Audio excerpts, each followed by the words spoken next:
अस्सलाम वालेकुम। आपको आज के प्रोग्राम में खुशामदीद। रियासत पाकिस्तान के लिए मौशी चैलेंजेस बढ़ते जा रहे हैं। आज डॉलर की कदर में तारीखी इजाफे ने रुपए को रोंद डाला। इंटरबैंक में डॉलर 19 रुपए महंगा हो गया और 288 क्रॉस कर गया। ये डॉलर की पाकिस्तान की तारीख में बुलंद तरीन कीमत है। सिर्फ आज के रोज डॉलर की जो कदर है उसमें 18 रुपए 19 पैसे का इजाफा हुआ है। ओपन मार्केट में डॉलर 290 से भी तजावुज कर गई है इसकी कीमत। तहरीक इंसाफ इस गिरावट और मौशी चैलेंजेस को हुकूमती नाअहली करार दे रही है। साबिक वज़ीर आज़म इमरान खान ने ट्वीट किया और कहा कि हुकूमत तब्दीली की जो साजिश थी उसके जरिए मुजरिमों के टोले को मुल्क में मुसल्लत किया गया है और पाकिस्तान में महंगाई 75 साल की तारीखी सतह पर पहुंच गई है। तहरीक इंसाफ के रहनुमा हम्माद अजहर का कहना था कि आदादो शुमार दिवालिया होने से भी आगे खड़े हुए हैं। पाकिस्तान तहरीक इंसाफ हुकूमत गई है, आपका रुपया 100 रुपए से ज्यादा अपनी कदर इंटर बैंक मार्केट के अंदर खो चुका है, ओपन मार्केट में ज्यादा है। सिर्फ इस 100 रुपए जो कदर खोने से जो मजमूई कर्जा है वो 14,300 अरब रुपए बच चुका है। आज आपके दोस्त ममालिक जो हैं उनको आपकी हुकूमत के ऊपर एतमाद नहीं है। आज आलमी इदारों को आपकी हुकूमत के ऊपर एतमाद नहीं रहा। तो क्या ये पीटीआई का कसूर है? पीडीएम की हुकूमत को ये भी तमगा जाता है। इतनी कम रेटिंग पहले नहीं हुई हमारी। ये वो रेटिंग है जो डिफॉल्ट से करीब ममालिक की होती है। श्रीलंका की डिफॉल्ट से पहले ये रेटिंग थी। दूसरी तरफ वजीर खजाना इसहाक डार का यह कहना है कि पाकिस्तान के डिफॉल्ट होने की खबरें बदनीयती पर मबनी हैं। गैर मुल्की कमर्शियल बैंकों ने पाकिस्तान को सहूलियात देना शुरू कर दी हैं और IMF के साथ हमारे मुज़ाकरात मुकम्मल होने वाले हैं। मुस्लिम लीग नून की चीफ ऑर्गेनाइजर मरीम नवाज इस सारी सूरत हाल का जिम्मेदार इमरान खान को करार दे रही हैं। उन्होंने इमरान खान को मुखातिब करते हुए तंजिया कहा कि उन लोगों पर तनकीद करने के लिए आप ही का हौसला है। इस तबाही के लिए उन लोगों का शुक्रिया अदा करना ना भूलें जिन्होंने आपको 4 साल तक खिलाया और उनकी बाकियात पर अब आप इन्हिसार कर रहे हैं। मईशत के हवाले से कुछ और खबरें भी हैं जो बड़ी परेशान कुन है। स्टेट बैंक ने आज शरह सूद में 3% इजाफा कर दिया, जिसके बाद ये 20% पर चली गई है, जो 1996 के बाद बुलंद तरीन सतह है। मुल्क में महंगाई की शरह 31.5% हो गई है, जो 48 साल की बुलंद तरीन सतह है। इससे पहले 1975 में महंगाई की शरह 29.3% थी। IMF के कहने पर बिजली सार्फिन से सरचार्ज वसूल करने की भी ECC ने मंजूरी दे दी है और अब 3 रुपए 82 पैसे फी यूनिट ये सरचार्ज वसूल किया जाएगा। IMF के साथ हमारे जो मामला है उस पर अलबत्ता वजीर खजाना यकीन दिला रहे हैं कि मामला तय पा जाएंगे और अगले हफ्ते स्टाफ लेवल एग्रीमेंट भी हो जाएगा, लेकिन गैर यकीनी के बादल मार्केटों में इस्तेहकाम नहीं आने दे रहे। रुपए की गिरावट, मौशी चैलेंजेस, इसका जिम्मेदार कौन है? एक तो आज के प्रोग्राम में इस पर बात होगी। दूसरी तरफ अदालती फैसले के बाद अभी तक तो इंतखाबात की तारीख और शेड्यूल का ऐलान नहीं हुआ, लेकिन इलेक्शन कमीशन अब मुतहरिक हो गया और आज भी इजलास में दोनों सूबों में मुजवजा तारीखों पर मुशावरत की गई। क्या अदालती फैसले पर अमल दरामद होगा? क्या इस फैसले के बाद इंतखाबात के इनकाद के हवाले से कोई इबाहम तो नहीं? इस पर भी प्रोग्राम में बात होगी। वेरी क्विकली मेरे साथ आज के प्रोग्राम में जो मेहमान मौजूद हैं तारुफ करा देता हूं। अली मोहम्मद खान साहब पाकिस्तान तहरीक इंसाफ से वज़ीर मुमलिकत रह चुके हैं, बहुत शुक्रिया अली मोहम्मद खान साहब। फैसल करीम कुंडी साहब इस्लामाबाद स्टूडियोज में मेरे साथ तशरीफ ला चुके हैं, पाकिस्तान पीपल्स पार्टी से ताल्लुक़ है, मुआविन ख़ुसूसी हैं वज़ीर आज़म के, बहुत शुक्रिया आपका। और हमारे सीनियर कॉरेस्पॉन्डेंट जो इकॉनमी को कवर करते हैं, एंकर पर्सन शहबाज राना भी मेरे साथ इस वक्त मौजूद है। जरा पहले दोनों मेहमानों की इजाजत से मैं चाहता हूं जरा उनसे हम कुछ समझ लें कि ये आज रुपए के साथ जो है वो हुआ क्या है और IMF मुआहदे की क्या खैर खबर है। शहबाज राना साहब बहुत शुक्रिया। पहले तो ये समझाइएगा कि ये हुकूमत बड़ी कॉन्फिडेंट नजर आती है, खुद ऐसे सिग्नल दिए जाते हैं कि मुआहदा बस हो गया, डॉक्यूमेंट्स एक्सचेंज हो गए, लेकिन इसके बावजूद जो है वो ताखीर हम देख रहे हैं। और आज ये रुपए के साथ जो हुआ, क्या इसकी वजह ये IMF मुआहदे की ताखीर है या इसकी कुछ और वजह है मार्केट में? 2 दिन पहले हमारी वज़ारत खजाना के हुकाम से मुलाकात और उसमें हमें बताया गया कि 4 बड़े इश्यूज थे जिसकी वजह से पाकिस्तान और IMF का मुआहदा जो है उसमें इशू नंबर 1 था कि जो इंटरेस्ट रेट है सूद, वो IMF उसमें अच्छा खासा इजाफा का मुतालबा कर रहा है। वो आज आपने देख लिया 3% उसमें इजाफा हो गया और हाईएस्ट एवर लेवल पे चला गया। और उससे एक इशू जो आउटस्टैंडिंग है वो एड्रेस हो गया पार्टली। एक और इंक्रीज आ रहा है अगले महीने अप्रैल में, लाइकली आ रहा है, हम हतमी बात तो नहीं कर सकते, लेकिन लग रहा है कि 4 अप्रैल को फर्दर शरह सूद में इजाफा होने जा रहा है। अच्छा। और दूसरी चीज इसके अंदर ये जो उन्होंने आउटस्टैंडिंग इशू बताया था कि डेट सर्विसिंग सरचार्ज जो है वो IMF का मुतालबा था कि बिजली के बिलों पर लगाया जाए। और ये क्यों लगाया जाए? इसलिए कि कोई 800 अरब रुपए के कर्जे कमर्शियल बैंकों से लेकर मुख्तलिफ हुकूमतों में जिसमें PTI और PMLN की पिछली हुकूमत और उससे पहले इवन की पाकिस्तान पीपल्स पार्टी की हुकूमत, वो 800 अरब रुपए उन्होंने एक पावर होल्डिंग कंपनी में उन्होंने पार्क किए हुए थे। और वहां से वो जो पैसा उन्होंने रेज किया वो उन्होंने IPPs को, जो बिजली बनाने वाले कारखाने हैं, उनको उन्होंने अदायगी कर दिया। लेकिन उसके ऊपर चूंकि बैंक से कर्जा है, सूद भी है, तो IMF का इस पे ये डिमांड थी कि आपके जो हालात हैं आप सर्कुलर डेट खत्म नहीं कर सकते। तो ये कुछ तकरीबन ₹3.82 फी यूनिट बिजली, ये वही है जो ECC ने मंजूरी दी है जिस फैसले कल रात को दी है। ये दूसरा मसला भी इसके साथ हल हो गया। ₹3.23 की मंजूरी दी है तो 335 अरब रुपए का इजाफी बोझ उससे पड़ेगा। अच्छा। तीसरी जो आउटस्टैंडिंग इशू ये था कि इसके अंदर के जो एक्सचेंज रेट है जिसका बहुत ज्यादा शोर पड़ा है, वो हुकूमत ने, आपको याद है कि 26 जनवरी को एक्सचेंज रेट को छोड़ दिया था। उसको 230 रुपए था। आयरॉनिकली 2 दिन पहले उस वक्त के गवर्नर जो आज भी हैं जमील साहब, उन्होंने कहा जी हमारा तो कोई कंट्रोल नहीं है एक्सचेंज रेट पे, मार्केट डिटरमिन करती है। तो जब IMF ने कहा कि हम अपना मिशन ही नहीं भेजेंगे तो उन्होंने खुला छोड़ दिया और वो एक ही दिन में तकरीबन 25 रुपए की कमी हुई थी 26 जनवरी को। उसके बाद आज 19 रुपए की कमी। तो अच्छा, वो जब ये 268 जितनी भी जो प्राइस थी आज के इंक्रीज से पहले, वो उस प्राइस पे भी चला गया। तो IMF का यही मौक़िफ़ था कि अभी भी आपने इसको आर्टिफिशियली कंट्रोल किया होगा। अच्छा। तो आज जो मार्केट में एक्सचेंज रेट जो है रुपए की कदर में बेतहाशा और तारीखी लेवल पे चला गया, लोएस्ट लेवल पे, उसकी वजह IMF का मुआहदे में ताखीर नहीं है, बल्कि उसको जल्दी करने के लिए है। तो पहले एक चीज हुकूमत वो उसको पहले फ्री फ्लोटिंग जो थी वो मुकम्मल, IMF का ये मौक़िफ़ था कि फ्री फ्लोट मुकम्मल तौर पर नहीं किया गया, और अब जो है वो ये क्योंकि हुआ तो उस वजह से ये सब कुछ हुआ। आज जो ये 19 रुपए वाला फ्री फ्लोटिंग कभी भी इफेक्टिवली रही नहीं है पाकिस्तान में, एक्सेप्ट ब्रीफ पीरियड जब हम IMF से बहुत ज्यादा दबाव में आते हैं तो इसको छोड़ देते हैं, जैसे छोड़ दिया। IMF का मौक़िफ़ इसके ऊपर बड़ा सिंपल है कि जी आप दरामदात के ऊपर जो है कदगने लगा के आप इंपोर्ट को कम ना करें, आप रुपए को खुला छोड़ दें डॉलर के मुकाबले में। जो उसकी प्राइस होगी, किसी को 300 पे में वारे खाता है, किसी को 200 पे खाता है, किसी को 400 पे करता है, whatever, I am not saying कि 400 पे जा रहा है, please don't take me wrong. तो जो भी उसकी प्राइस होगी वो उस पर डिटरमिन करेगा, वही आपके इंपोर्ट्स को कर्टेल करेगा। जो ये 3 चीजें तो हो गई है। ठीक। चौथी चीज, उसके अलावा 1-2 छोटी और भी चीजें, बट जो चौथी बड़ी चीज है वो फाइनेंसिंग गैप है। 7 अरब डॉलर हमें चाहिए इजाफी अभी से लेके जून तक, और इसमें रोल है चाइना का, सऊदी अरेबिया का, UAE का, समहाउ कतर का, तो उसके ऊपर भी चीजें क्लोज। वैसे चीन की आज जो स्टेटमेंट आई है, आपको लगता है उससे कोई फर्क पड़ेगा?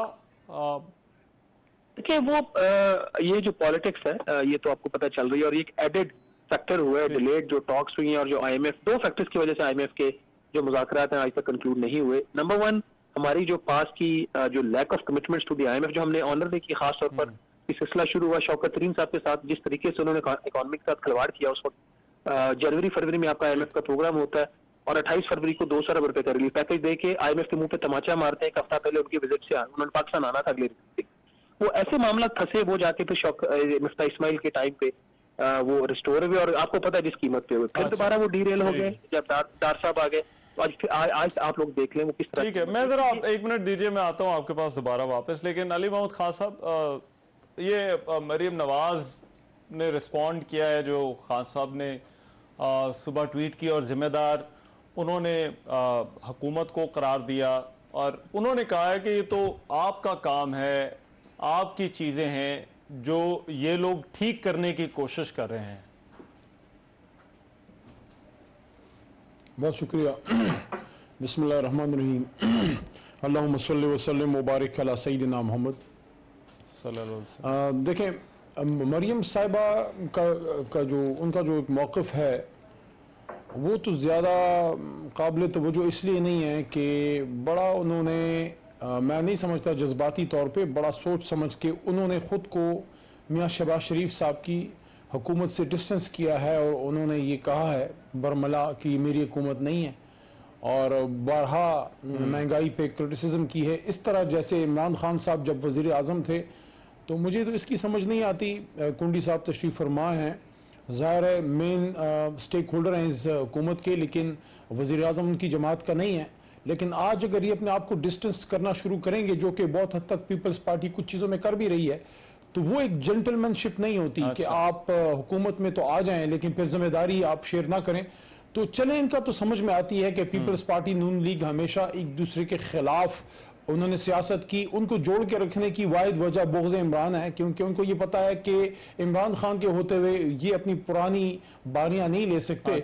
लेकिन मरियम साहबा की तो बिल्कुल समझ नहीं आती, क्योंकि जहां तक मेरी मालूमात हैं तो मियां शहबाज शरीफ साहब मियां नवाज शरीफ साहब के छोटे भाई हैं, और मियां साहब के नीचे ही 2 बार 3 बार ये वजीर आला रहे, और उनकी आशीर्वाद से ही वजीर आजम है, या फिर मियां शहबाज साहब जो हैं वो मियां नवाज साहब के मर्जी के बगैर वजीर आजम बने हैं। तो उनकी पॉलिसीज को ओन करें, जिम्मेदारी शिफ्ट ना करें, और कौम को बताएं कि आज से 1 साल पहले जब हमारी हुकूमत थी उनके बदतरीन मुखालिफ इमरान खान साहब की, तो उस वक्त डॉलर क्या रेट थे, अब क्या रेट है। अगर 6 की GDP पे चलता हुआ मुल्क जो है माशी तौर पर कमजोर था, तो उसको अगर आप अब मनफी पे लेके आ गए हैं तो जिम्मेदार तो आप हैं।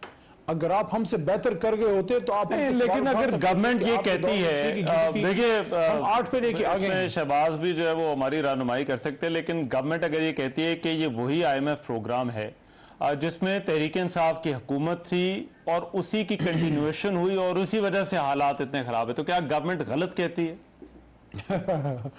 देखिए रहमान साहब, मुझे इसका बड़ा सिंपल सवाल, इसका जवाब है, जब हमारी हुकूमत खत्म हुई उस वक्त भी IMF प्रोग्राम था, अब भी IMF प्रोग्राम है। अगर तो ये बेहतर कर गए हैं तो ये बेहतर लोग हैं, ये बेहतर समझते हैं इकोनॉमी को, इनके फाइनेंस मिनिस्टर साहब को तमगे मिलने चाहिए। लेकिन अगर ऐसा हुआ है कि अचानक उसके बाद फ्री फॉल हुआ है, तो ये लोग जिम्मेदार हैं। देखें, हम IMF प्रोग्राम में जब गए हैं, बतदरीज हमारी इकोनॉमी बेहतर होती गई है। कोरोना के दौरान, कोविड के दौरान हम 3 की GDP पे चल रहे थे, 3 पे चल रहे थे जब पूरी दुनिया बंद थी। बतदरीज बेहतर होते गए। अगर तो ऐसा था कि हमारे दौर में डिक्लाइन शुरू हो चुका था, मुझे उम्मीद है मैं अपनी बात समझा पा रहा हूं कि 2022 में 9 अप्रैल की रात जब हुकूमत पे शब खून मारा गया, उससे पहले अगर इकोनॉमी डिक्लाइन में थी, जैसे अगर उससे पहले 2 साल पहले 6 की GDP थी और आखिरी वक्त में 3 पे आ गई थी, तो फिर तो डिक्लाइन था। लेकिन हो तो ये रहा था कि हमारे दौर में नीचे से ऊपर गया, आपका GDP ऊपर होता गया, आपके एक्सपोर्ट्स ऊपर होती गई, आपका डॉलर मेंटेन होता गया एक वक्त के बाद, और ये आपका ग्राफ जा रहा था, और उसके बाद थोड़ा सा स्टेबल हुआ और फिर नीचे जाना शुरू हुआ। मुझे कोई बता सकता है कि आखिर हुआ क्या है 8-9 महीने के अंदर? कुंडी साहब जाहिर है माहिर मईशत नहीं है, लेकिन बहरहाल सवाल तो है इनकी हुकूमतों पे कि 17 अरब डॉलर की फॉरेक्स रिजर्व्स की इकोनॉमी आखिर सुकड़ के $2.25 अरब पे कैसे आ गई? और ये मुझे बताएं, हम नहीं मिफ्ता इस्माइल साहब क्यों डार साहब से इतने नाराज हैं? वो तो आपके अपने फाइनेंस मिनिस्टर थे। अच्छा, ठीक है, वैलिड पॉइंट। कुंडी साहब, क्या ये अगर आप अच्छा जरा क्विकली उसके बाद बैग योर लीव। अच्छा, एक तो ये कि ये जो इस वक्त IMF का प्रोग्राम है, ये सिर्फ PTI का प्रोग्राम नहीं है। PTI का जो प्रोग्राम है ये सितंबर 2022 में खत्म हो चुका है। इसमें जो एक्सटेंशन है 9 माह की, वो PMLN की या PTM की हुकूमत से की है। तो ये दोनों को ब्लेम क्या नया IMF प्रोग्राम कहना ठीक होगा या फिर नहीं? उसमें एक्सटेंशन हुई है, एक्सटेंशन नहीं कह सकते, लेकिन उस वक्त एक नई हुकूमत आई थी, इनके पास एक राइट था कि वो उसको कहते नया प्रोग्राम निगोशिएट कर लेते या उस प्रोग्राम से निकल जाते। सितंबर में उसको अच्छा, ठीक है यार, वो अपने नैब के करप्शन के केसेस माफ कराने के बिजी थे। राणा साहब, आप क्या बात कर रहे हैं? 1100 अरब रुपए के कर्जे माफ करा रहे थे, अपना करप्शन के केसेस माफ करा रहे थे। अच्छा, इमरान खान साहब में वेरी क्विकली उसके बाद करा रहे थे, यहाँ लोगों को जेल में डाल जा रहा था। तो हुकूमत के इख्तिताम पर वो 10.9 अरब डॉलर थे। अच्छा, स्टेट बैंक के वो 17 अरब डॉलर थे। अच्छा, ठीक है, राइट। चले, बहुत शुक्रिया। शहबाज राना हमारे साथ है। कुंडी साहब, ये क्या हुकूमती अंदाजे को गलत साबित हुए हैं या कोई और मामला है कि चीजें कंट्रोल नहीं हो रही? वो ट्रेजेक्ट्री जो है वो नीचे की तरफ क्यों है? बिस्मिल्लाहिर्रहमानिर्रहीम। देखें, मेरे भाई अली मोहम्मद खान साहब ने बड़ी और इनका खैर हुनर है इसकी पार्टी का किस तरीके से चीज़ों को जो है वो फिगर्स में इस चीज़ में ले रहे हैं कि बिल्कुल कहते हैं कि हम तो बिल्कुल ऐसा पाकिस्तान छोड़ गए थे जहाँ बहुत ज़्यादा खुशहाली थी, ये चीज़ें थी, और बस एक ही 2-4 महीनों में पाकिस्तान तबाह बर्बाद हो गया। अच्छा, लेकिन इनको ये नहीं पता था कि जो इन्होंने जो ये अनफॉर्चुनेट है मैं समझता हूँ तमाम पॉलिटिकल पार्टीज़ के लिए कि हम अभी तक अपने कोई अच्छे फाइनेंस मिनिस्टर नहीं बना सके। हमारे साथ भी यही फाइनेंस मिनिस्टर था जिसने तबाही की थी, जिसके मुतालिक बहुत ही ये लोग हमेशा टीवी प्रोग्रामों में आकर कहते थे ये क्या फाइनेंस मिनिस्टर, वो ही फिर इनको किराए पे मिला। हमारे वाले दोनों ही हमारे जो इनके पास 200 मईशत के रसूल जो इन्होंने प्लान किया था कि हमारे पास और हम ये करेंगे, वो नहीं मिले, और फिर वही जो है इन्होंने पुरानी तनख्वाह पे उन लोगों को लिया। जिस तरीके से आपके रिपोर्टर ने मेरे ख्याल में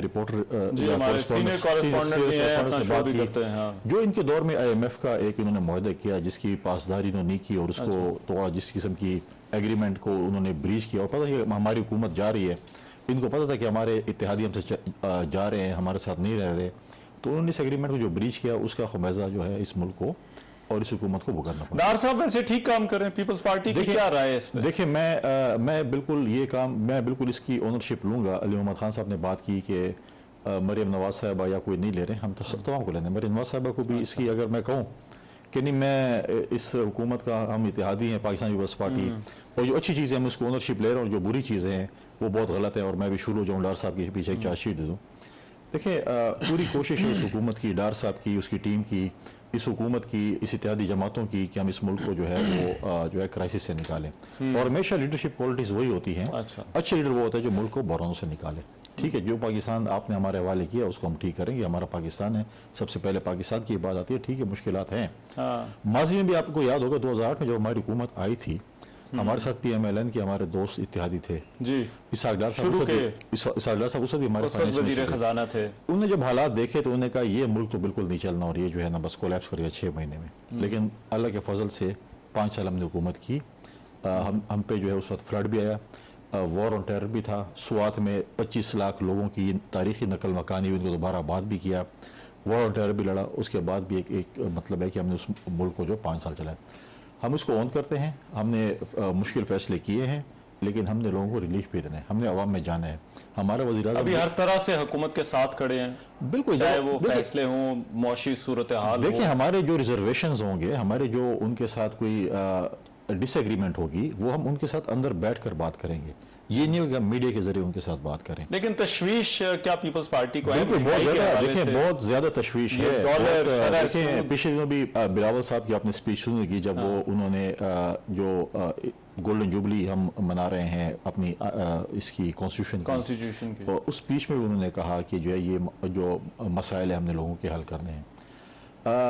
अच्छी बात है। अभी जो हमारे जो है फिक्रा हमारे PTI के दोस्तों लिया, जो हम हमेशा कहते थे कि जो हमेशा बुग़्ज़ ज़रदारी में बात करते हैं, आज उन्होंने बुग़्ज़ इमरान की बात की, तो बुग़्ज़ ज़रदारी तो ये था कि आपने परवेज़ इलाही जैसे शख्स को भी एक्सेप्ट किया, और उसको अच्छी बात है, मुझे खुशी है। सियासत पॉलिटिकल वो वर्कर है और आज आपके पार्टी के सदर भी गालिबन बन गया। नहीं, मुझे नहीं इन्फॉर्मेशन कि कान में पता नहीं तकसीम कर रहे थे, और हम यही कह रहे थे जमहूरियत बेहतरीन इंतकाम है। जब चौधरी फवाद जो है परवेज़ इलाही को सदर अनाउंस कर रहे थे, और भी परवेज़ इलाही कह रहे थे कि 2-4 दिन पहले अगर चला जाता तो शायद मैं पंजाब असेंबली बचा लेता। और वो उधर भी देखे ना कि जो शख्स एक इमरान खान जो अपने मौसन उस जमाने में ये कहता था कि मेरा मौसन है बाजवा साहब, उसके मुतालिक क्या कुछ कहता है, और उनकी पार्टी का जो सदर है वो क्या कहते हैं। अच्छा, अपनी पार्टी में इत्तेफाक नहीं है। अब ये मैं बता दें कि आपके सदर जो पार्टी के हैं वो ठीक है, या आपके चेयरमैन पार्टी के ठीक है। वो कहते हैं कि बाजवा के खिलाफ जिसने बात की मैं बिल्कुल उनके साथ करूँ, और बाजवा के मुतालिक जो इमरान खान साहब के हमने स्टेटमेंट्स टीवी में देखी, आपके प्रोग्राम में देखी, लेकिन मईशत जो है बिल्कुल हम उसको ठीक करनी है। हमें उस चीज का मसला तो मईशत है नहीं, सबसे बड़ा मईशत इस्लामाबाद के लोगों के लिए बिल्कुल है, लेकिन खैबर पख्तूनख्वा के लोगों के लिए सबसे बड़ा मसला दहशतगर्दी है। ठीक, दहशतगर्दी जिस तरीके से मैंने आपके प्रोग्राम में जब इनकी हुकूमत थी और आपके प्रोग्राम में कह रहा था कि हमारे सूबे के हालात बहुत ज्यादा खराब हैं और लोग यहाँ पर नहीं सुनते थे, और दहशतगर्दी जो है और लॉ एंड ऑर्डर सिचुएशन इस वक्त खैबर पख्तूनख्वा की जो सूरत हाल है, जो 2008 में हमने जो अमन का सफर शुरू किया था, और वो आज हम उसी जगह पे दोबारा ग्राउंड जीरो पे पहुंच गए। ठीक, दहशतगर्दी, मईशत, ये सारे इंटरलिंक्ड हैं, ये बड़े मसले हैं। देखिए, बड़े इंटरलिंक्ड हैं। देखिए, ये दोनों ब्रेक के बाद आ जाए।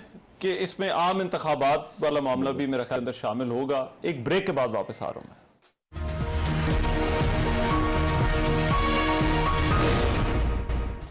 ब्रेक के बाद प्रोग्राम में एक मरतबा फिर से खुशामदीद। जो मईशत के हवाले से बात हुई, अब ये सियासत के साथ जुड़ा हुआ मामला है। अली मोहम्मद खान साहब, क्या सियासी अदम इस्तेहकाम भी जो कुछ हमारी मईशत के साथ हो रहा है उसकी वजूहात में शामिल है?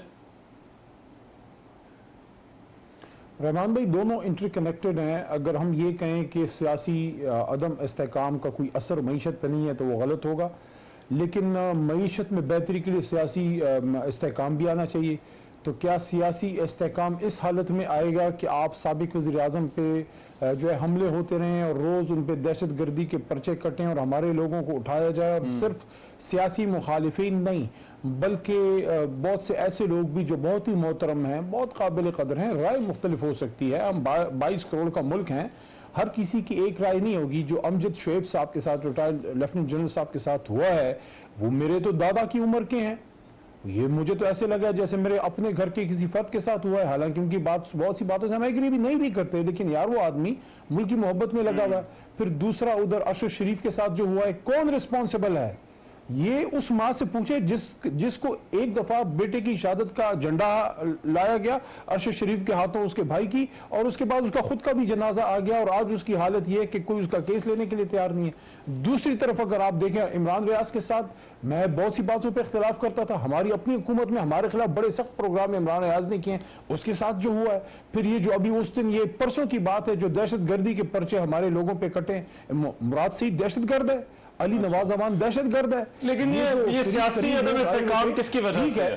तो देखें रहमान, अब इसमें एक ही देखें, मेरी बात सुने, खुदा का वास्ता है, ये जो मुल्क जिधर हम इसको लेके चले गए हैं, मैं ये नहीं कहता कि हम रिस्पॉन्सिबल नहीं है। 3.5 साल इस मुल्क पे हमने हुकूमत की है, लेकिन हमसे पहले जो 30-35 साल कुंडी साहब की जमातों ने की, 4 बार इनका, ये 5वां वजीर आजम है इनका ज्वाइंट, 4 बार इनकी हुकूमत अपनी की बनी है। 2 बार बीबी शहीद की, उससे पहले भुट्टो साहब की, और उसके बाद जरदारी साहब। 4 बार कुंडी साहब इस मुल्क पे हुकूमत कर चुके हैं बिला शिरकत गैर है, और ये 4थी बार मुस्लिम लीग नून की है। बीच में 3.5 साल का गैप है जिसमें हमने चीजों को बेहतर करने की भरपूर कोशिश की। और मत भूलें कि जब पूरी दुनिया में इकोनॉमी तबाही का शिकार थी, आपका मुल्क 3 की GDP पे उस वक्त भी जा रहा था, 6 पे छोड़ के हम गए हैं। 6 पे आखिरी बार 6 के करीब करीब जो है वो मुशर्रफ साहब के दौर में था। तो देखें, बात सुने, अगर इस मुल्क को ठीक करना है तो इस बात का भी जवाब मिलना चाहिए ना कि अच्छा फलता फूलता मुल्क जा रहा था, इकोनॉमी ठीक थी, इंडिकेटर्स ठीक थे, महंगाई थी लेकिन हद से ज्यादा नहीं थी, डॉलर कंट्रोल में था, पेट्रोल प्राइसेस जो है सारा कंट्रोल में था। क्यों ये तजर्बा किया गया? और जब ये पता लग गया कि तजर्बा नाकाम है, जब पता लग गया कि मुल्क तबाही का शिकार होने जा रहा है, क्यों हम परसिस्ट कर रहे हैं? Why are we not willing to accept कि गलती हो गई है? आओ इसको मुल्क को ठीक करें। जो सियासी अदम इस्तेहकाम वाली साहब की जमात को अवाम वोट करे, लेकिन अवाम करे। अपोजिशन का काम तो एहतजाज करना होता ही है, आप लोगों ने भी किया जितनी देर इनकी हुकूमत रही। तो फिर क्यों अदम इस्तेहकाम जो है वो सियासी अदम इस्तेहकाम इनकी वजह से है? हुकूमत का काम है चीज़ों को कंट्रोल करना।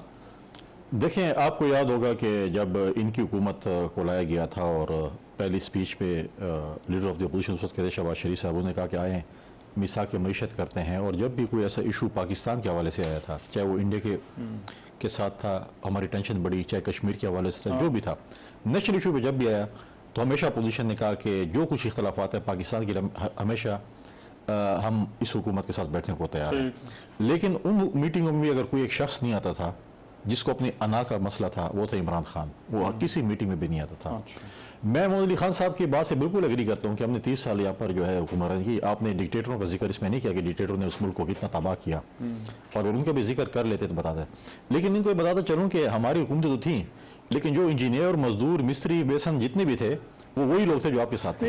ये मामला अभी भी है, क्योंकि मरीम नवाज का तो ये ख्याल है, अगर उनकी आज की जो ट्वीट है कि बाकियात हैं, और वो बाकियात की वजह से जो है वो बिल्कुल है। लेकिन मैं सिर्फ हम सियासी जमातों के बता रहा हूँ। हमारी जो सियासी जमातों के जो हमारे जो लोग थे जो माजी की हुकूमतों में थे, चाहे वो नून में थे या पीपल पार्टी में थे, अनफॉर्चुनेटली हर पॉलिटिकल पार्टी में जैसे अली मोहम्मद खान साहब हैं वो फिर बैकशीट पे चले तो वो लोग जो है वो आगे आगे चले जाते हैं। और वही मिस्त्री और मजदूर और इंजीनियर इनके साथ भी आज काम कर रहे हैं, जिन्होंने हमारे साथ पाकिस्तान बनाया तो इनके साथ भी पाकिस्तान बना रहे थे। जिन्होंने हमारे साथ पाकिस्तान का सत्यानाश किया था बकौल इनके, उन्होंने इनके साथ भी पाकिस्तान का सत्यानाश किया।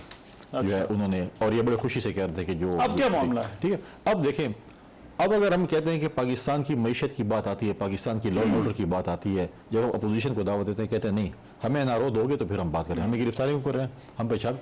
देखें, अगर आपने हुकूमतें की हैं, PMLN ने की है, हुकूमतें चलती रही हैं, लेकिन क्या इसी तरह से मामला जो है वो चलते थे? देखें, जब इनके दौर में जब भी स्टेट पे कोई इशू आया है, मुल्क के ऊपर कोई इशू, हमने बैठे हैं, अभी कहते नहीं डिस्टेबलाइज हो मुल्क, हम खुश हैं क्योंकि हुकूमत से नहीं चली। आप इनके देखें, इनके जो साबिक वजीर थे खजाना के, उन्हें 2 सूबाई वज़रा को क्या मशवरे दे रहे थे पाकिस्तान के।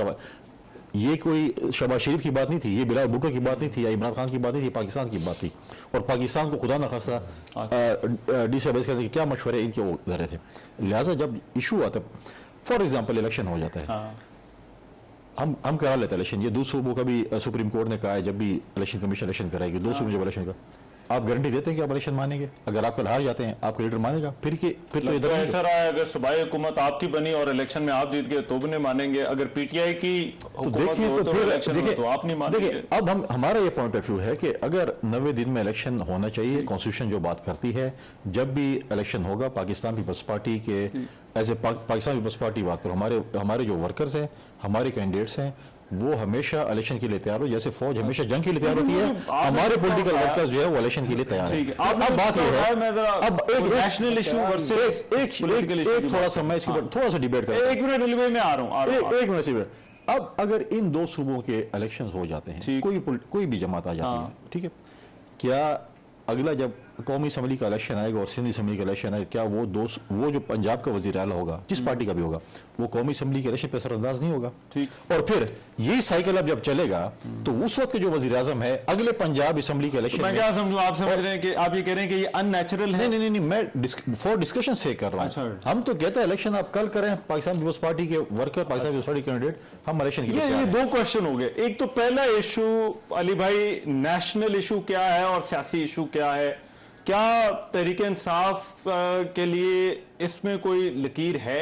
और दूसरा, फिर ये इंतखाबात में अगर मुख्तलिफ दिनों में होते तो क्या नताइज को तस्लीम किया जाएगा? जरा एक ब्रेक के बाद इन दोनों का जवाब दीजिएगा।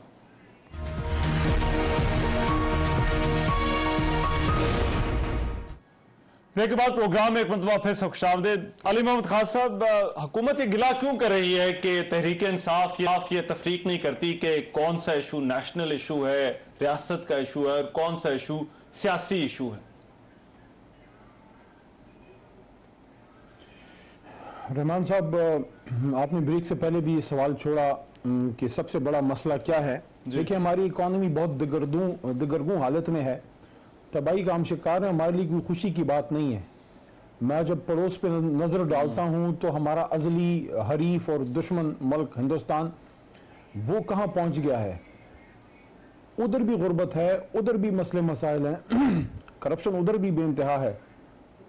लेकिन आपने बहुत कम देखा होगा कि उनके सियासतदान, उनके ताकतवर लोग या जो भी उनके कर्ता धर्ता हैं, उनके बाद की बड़े असासे निकल आए, बड़ी कोई प्रॉपर्टियां निकल आए, बड़े कोई कारोबार निकल आए, जो कुछ है मुल्क के अंदर। हमारा क्या मसला है? हमारा मसला ये है कि हमारे जो सियासतदान हैं, जो हमारे कर्ता धर्ता हैं, हम लोग जो जितना भी जिसके पास इख्तियार है, हम अपने सारे अंडे बच्चे इस मुल्क में क्यों नहीं रखते? मैं ये नहीं कह रहा कि आप बाहर अपना बिजनेस के लिए ना जाएं, फलाना ना करें, लेकिन जब मैं एक रियासती ओहदे पे हूं, मैं किसी और की नहीं बात करता, मैं सियासतदान की ही कर लेता हूं। ये कुंडी साहब भी बैठे हैं, मेरे से ज्यादा बड़े ओहदे पर हैं, डिप्टी स्पीकर हैं, ज़ाहिर स्पीकर का ओहदा है तकरीबन। मैं अगर इस मुल्क को अपना मुल्क समझता हूं तो मैं अपने सारे स्टेक्स इस मुल्क में क्यों नहीं रखता? देखें, जब आपकी कब्रें एक मुल्क में हो, आपका कारोबार उस मुल्क में हो और आपकी सारी सोच उस मुल्क के साथ जो है वो पैरेलल चलती है। देखें, हमें ये कहा जा रहा है, मैं कहता हूं इकॉनमी की जो तबाही है उससे बड़ी वजह क्या है पता है? Rule of law. जिस मुल्क में अदल और इंसाफ होगा, मैं ये नहीं कह रहा मैं अपने लिए रिलीफ की बात करूं, मेरे बंदे छोड़ दो या हमारे साथ ये ना करो, पर्चे ना काटो, मैं ये नहीं कह रहा। मैं ओवरऑल आपको माशरे की बात बता रहा हूं। यू आर योरसेल्फ लॉयर, आपको पता है, आप वकील हैं, कि इस माशरे में इंसाफ जिस माशरे में ना हो, क्या हमारे माशरे में इंसाफ है? ये बहुत बड़ा सवाल है। अभी आपके प्रोग्राम के दौरान नीचे टिकर पट्टी चल रही थी, किसी बच्ची से कोई इज्तिमाई ज्यादती हुई है। ये एक वाकया हो जाए ना, खुदा ना करे, किसी ताकतवर आदमी की बच्ची के साथ, पूरा मुल्क आसमान सर पे उठ जाएगा, किसी बड़े सियासतदान के साथ हो जाए। ये चीजें हम इजी ले रहे हैं क्योंकि गरीब की बच्ची है, गरीब का बेटा है। आज मैंने सुबह एक चीज देखी, मुझे बड़ा दुख हुआ। एक बंदा जो रेडी लगाता है, कहता है मैं 500-600 दिन के कमाता हूं, मेरे बच्चे दूध पीने और खाने पीने के मोहताज हो गए हैं। अब ये मैं नहीं कह रहा कि सारा इन्होंने किया है, हम सब ने मिलकर किया, चलो इसको इस तरह ले लें, लेकिन उसका क्या ये हल था कि एक आदमी जो इलेक्शन जीत के आया था एक पॉपुलर मूवमेंट के जरिए, आप उसको एक्सेप्ट करें ना करें, ये आप उसको पूरा करने देते, आपने रिजीम चेंज को कंधा क्यों दिया?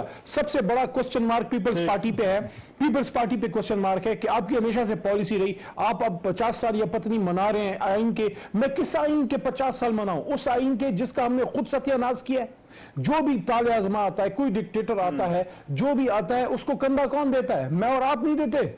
कभी किसी ने ये कहा है कि मैं ये ओहदा नहीं लूंगा इस तरीके से, मैं चोर दरवाजे से नहीं आऊंगा, मैं मेन गेट से आऊंगा, मैं सियासी तरीके से आऊंगा? हम में कभी इखलाकी जुर्रत पैदा होगी? और दूसरी बात, ये हमने जो अपनी अपनी जमातों में अपनी अपनी लीडरशिप को खुदा बनाया होता है, कब इस मुल्क में ऐसे लोग पैदा होंगे कि वो अपनी जमात में जाके खड़े होकर कोई बात कर सके कि जनाब ये चीज गलत है, इस तरह नहीं, इस तरह होना चाहिए। मैं आपके साथ इसलिए हूं कि मैं मुल्क का भला करना चाहता हूं। हमारे लिए कायद-ए-आज़म और पाकिस्तान बाद में आता है, अपने अपने मफादात पहले आते हैं, और इस वजह से हम तबाह। देखें, हमारे सोशल एटीट्यूड का मसला है, हम इश्यूज पे खड़े नहीं होते, हम स्टैंड नहीं लेते, हम अपने पार्टी के अंदर जो है हक बात नहीं करते, अपने घर में हक बात नहीं करते, फिर कहते हैं जनाब मईशत तबाह हो गई है। मईशत इसलिए तबाह हुई है कि इस वक्त इस मुल्क में कोई रूल ऑफ लॉ नहीं है, कोई अदल नहीं है। क्या पार्टियों के अंदर ताकत है, जो वर्कर्स हैं, उन्हें ये सब कुछ कहने की इजाजत होती है? और अगर कोई कहता भी है तो फिर उसके साथ पार्टी के अंदर क्या होता है? लेकिन कुंडी साहब, एक बड़ा इशू इस वक्त ये अदम इस्तेहकाम वाला तो है। इंतखाबात की तारीख दें, सूबाई की तो अब आ रही है,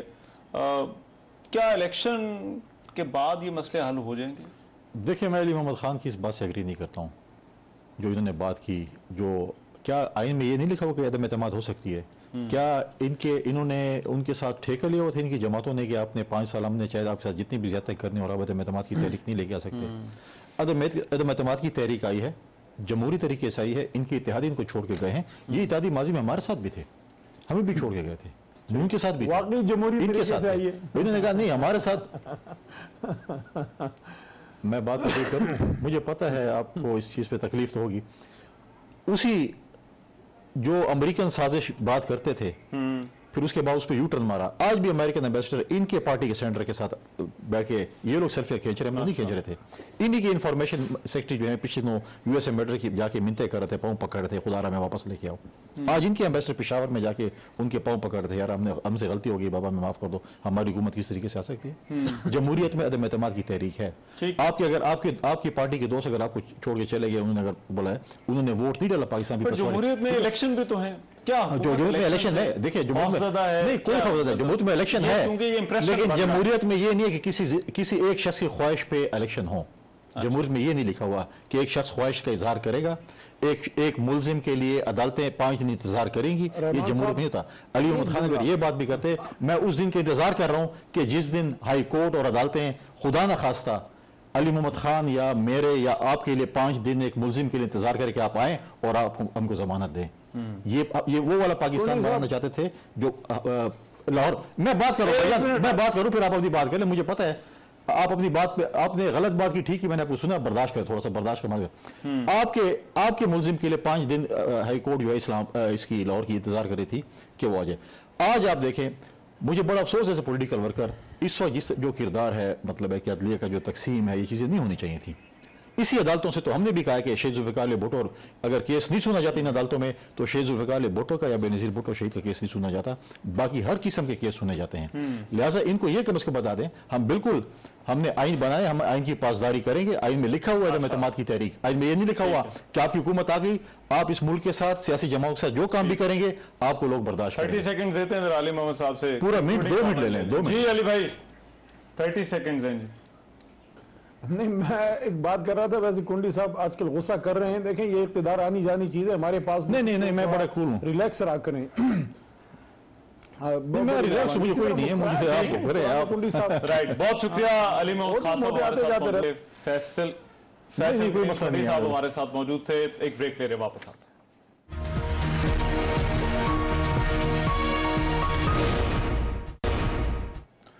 ब्रेक के बाद प्रोग्राम में एक मरतबा फिर से खुशामदीद। आज के प्रोग्राम में हमने बात की कि किस तरह पाकिस्तान की जो स्टेट ऑफ पाकिस्तान है उसके लिए मौशी चैलेंजेस बढ़ते जा रहे हैं। रुपए की कदर में जो तारीखी जो गिरावट जो है वो आज देखी गई, इसने तमाम के तमाम रिकॉर्ड तोड़ दिए हैं। इसी तरह से शरह सूद में इजाफा हुआ है, फिर महंगाई की शरह भी रिकॉर्ड सतह पर पहुंच गई है। ये हुकूमत के लिए बड़े चैलेंजेस है, लेकिन उसके साथ साथ एक इशू जो हुकूमत के सामने सियासी चैलेंज है वो इंतखाबात की तारीख का ऐलान है। और इंतखाबात के हवाले से जो सपोर्ट वफाकी हुकूमत ने देनी, निगरान हुकूमतों ने तो देनी है, लेकिन वफाकी हुकूमत ने जो सपोर्ट देनी है उसके ऊपर एक बहुत बड़ा क्वेश्चन मार्क है, जिसके हवाले से उनको जो है वो फैसला करना है। मेहमानों का बहुत शुक्रिया। आज के प्रोग्राम से इतना ही। मेज़बान रहमान नज़र को इजाज़त दीजिए। अल्लाह ने के बाद।